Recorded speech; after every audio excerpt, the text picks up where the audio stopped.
Hello' everyone, আজি মোৰ mini ব্লগটো আপোনালোকৰ ৰেপিডৰ জাৰ্ণিৰ পৰাই ষ্টাৰ্ট কৰিলোঁ।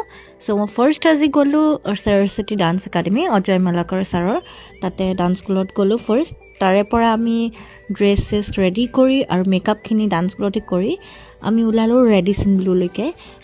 তাতে মই ফাৰ্ষ্ট টাইম এবাৰ গৈছোঁ, আমাৰ তাতে প্ৰগ্ৰেম আছিল। তো আমি তিনিজনী ছোৱালী আৰু এজনী বেলেগকৈ আহি আছিল। তো তেনেকৈ চাৰিজনী এনেকৈ টোটেল আমাৰ চাৰিজনী পাৰফৰ্মেঞ্চ আছিল তাতে। তো বহুত ভাল গৈছিল আৰু আমাক ৰেডি কৰোঁতে আমি দুযোৰকৈ ড্ৰেছ পিন্ধিছিলোঁ। এযোৰ ড্ৰেছত এনেকৈ ৰেডি কৰাৰ টাইমত আমাক এছিষ্টেণ্ট দাদাহঁতে পূৰা হেল্প কৰিছে ছাৰৰ। তো সিহঁতে এইটো ড্ৰেছটো বহুত হেভি হয়।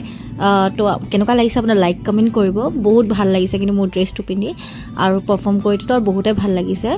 আৰু তাৰপিছত এটা ব্লেক গাউন পিন্ধিছোঁ, এইটো লোটাছ ড্ৰেছটোৰ পিছত। তো তাৰপিছত আমি পাৰফৰ্মেঞ্চ কৰি পেলাই ছাকচেছফুলি আমি প্ৰগ্ৰেমটো খতম কৰিলোঁ।